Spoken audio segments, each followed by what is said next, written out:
let's get into this talk about net front a little bit more. We have some photos that Luds wants to go over with everybody. So if you're listening, he'll do his best to describe it with his words, but he also is using pictures for those watching on our YouTube stream. So, Luddy, take it away. What are you seeing that we want to talk about today that is something the Stars can do better? Well, I think the best way to sum it up is perimeter play versus interior play. In other words, get on the inside of the dots. We always talk about the house and taking away the vision of the goaltenders. I mean, the goaltenders are good in this league, and if they're not going to be able to see pucks, it's a little bit tougher. But when they can see them, they can make the save. So what we've got a couple clips that are going to show, and they're just still shots. We're trying to run them one after another and just show you where they were in their progression as far as where the Caps would be playing and where the Stars would be playing.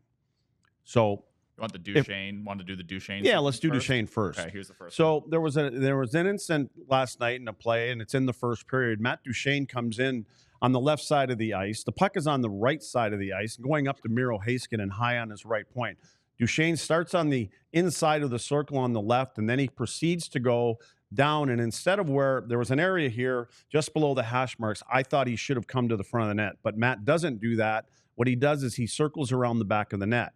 Now, all of a sudden, there's nobody in front. The closest guy is out above the tops of the hash marks. And so for a goaltender, it's just a lot easier to pick that puck up. So there's really is, I don't consider this a dangerous scoring opportunity. Even it's Miro shooting the puck from there. Now, as a forward in beer league qualifier here, going behind the net does give him a little bit of shelter for puck possession if it gets rimmed down around the outside.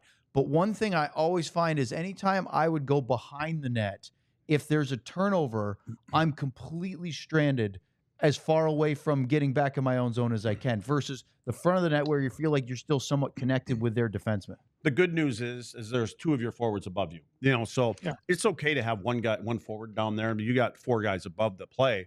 And I don't disagree with you at all. I mean, and Matt Duchesne, I'm not saying that Matt Duchesne is the guy that's going to go in and plow into guys in front of the net, but again, there needs to be somebody with some net presence here. And Duchesne is a great playmaker. He makes plays. If that puck goes down there, he probably makes a good play, but it isn't. And you have to read it. I think you have to be able. He could make that same play if earlier he would have cut to the front of the net, and if it doesn't happen, then he can spin off to the back. But when when the guy at the point's under pressure, he's not going to make this big fancy play. He's going to end up throwing it to net. And I think we got another.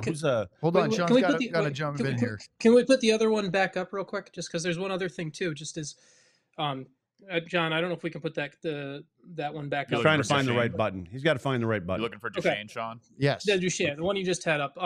So right there, so the Washington defender in front of that, you can see how his head is pivoted and shifted, right? Like the Washington defender is actually expecting a battle, right? Like you see how the defender's looking, you see his eye of vision, he's looking to his right. Are you talking about the guy standing at the top of the crease?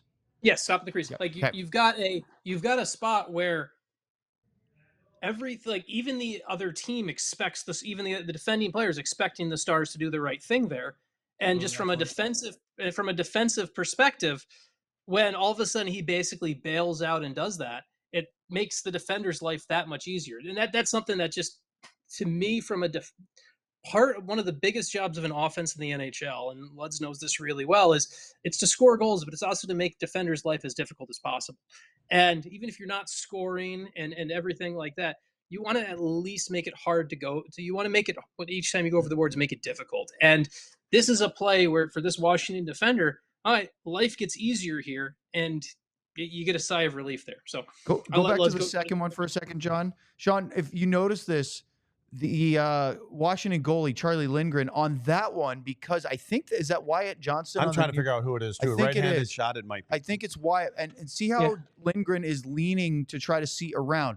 That position is good because he's down just below the hash mark, and he's forcing the goalie to try to find and track the puck from a non-comfortable stance, right? That's where he goes after this, like the next shot. Then the next clip, the next picture, the still shot that goes to where Duchesne's behind the net. Now Wyatt is up into the circle, and look at how the goalie now is not, Lindgren doesn't have to lean or look. And for you're our goalie expert, that's a lot easier for a tender to not have to look around.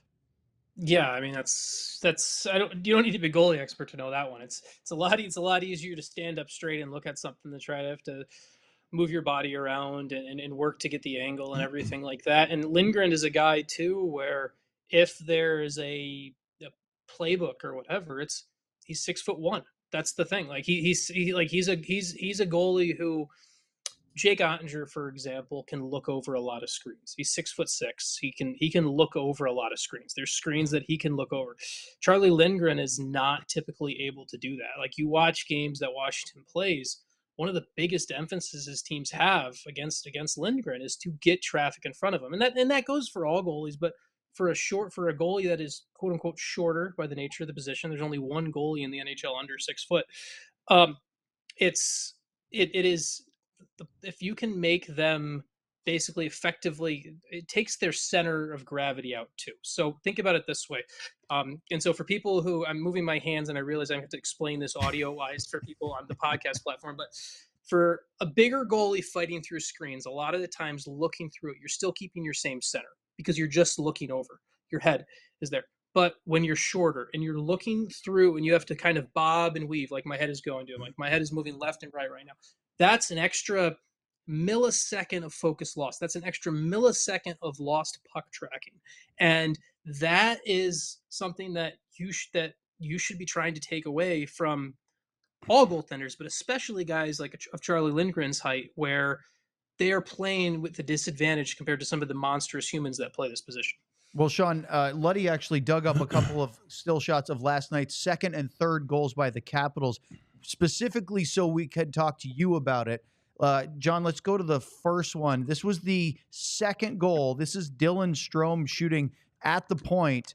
And look, there are three guys in front of Casey DeSmith, almost four if you count Harley off to the right. But that's Miro, Protas, and I think that was Ovechkin in front of him. It was. And, it is. Well, this is talk actually us through this. What you see?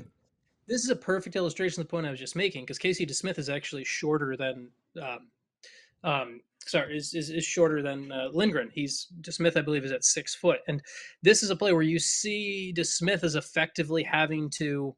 Now, this would be a tough screen for any goalie with that many guys, but if you imagine Jake Ottinger in this spot, using this image in front of us, like Jake Ottinger you could pop another goalie mask on top of Casey DeSmith's head, and that's how much taller Jake Ottinger is than Casey DeSmith.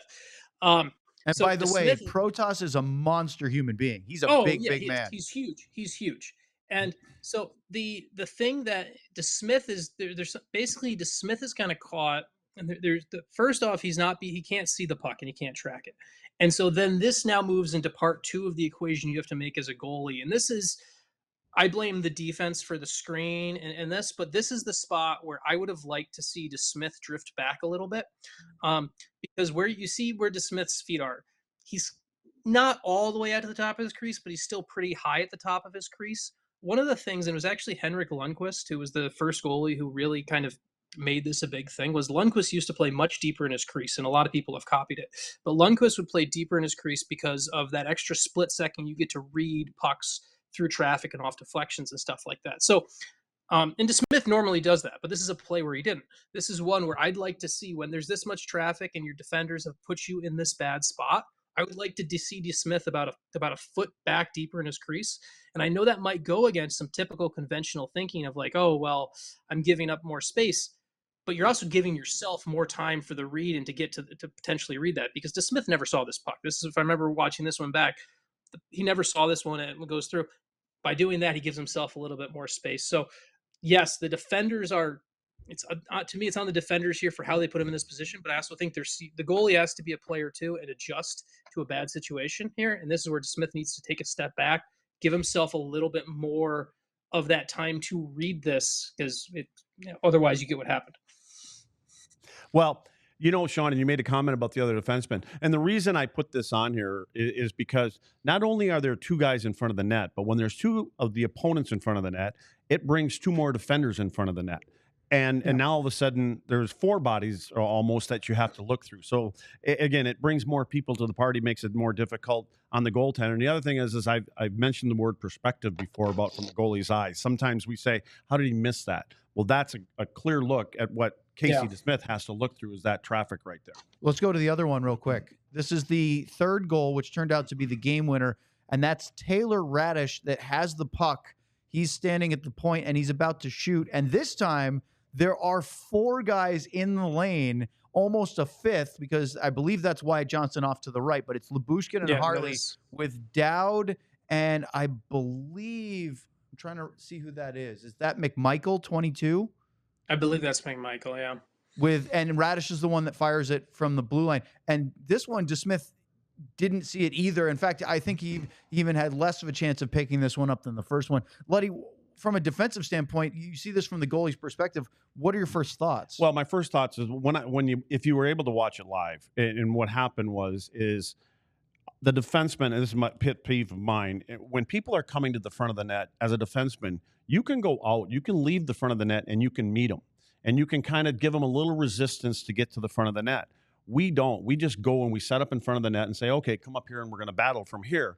And the way that players are forced now and the speed that players have, in other words, Dallas would have a player heading out there to Radish, and he's only got a split second to get that puck away. Well, if you can hold people up outside of the crease, out to the right of DeSmith here, just for a second, there's an opportunity for that puck to probably get there quicker to Casey that he can see. It's just more about meeting him out there instead of bringing it and letting him get in front. And next thing you know, you got you got 500-600 pounds you got to look through here. And this play too with Johnston. It was, I'm not calling it an effort thing. I'm actually just calling it this was at the end of a 76-second shift for Wyatt Johnston. This is not an excuse. This is just a fact for me to put on this. This was a play where, and we saw the Stars took a lot of long shifts as a whole team last night. You watch this play and you watch Johnston on that play.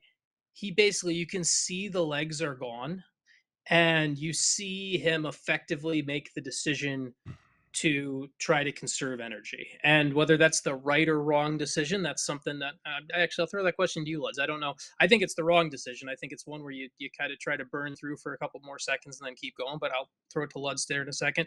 And that to me, I think is another important thing comes into play. Also, if you're better at winning those battles in front of your net, you're not spending 76 seconds on the ice on a shift too. So it's your own doing as well. Sean, when you talk about 76 seconds, as you noticed, if you were able to see, the goaltenders at this ice, the closest bench has got red jerseys on it, which means it's the second period. Come off before you're tired. And it's not always that easy. Sometimes you get stuck. Yeah, sometimes you get stuck out there, and then you just have to deal with it. But you have a clock in your head, and you know when you're at 30, 45 seconds or so. And it's usually what it is. There's an offensive rush that goes the other way, and you kind of want to hang with the rush instead of getting off and probably get another fresh player or 2 fresh players out there. So you hang in there, you think there's going to be an opportunity. Next thing you know, it turns over, and then you spend another 20 to 30 seconds in your end because you're tired.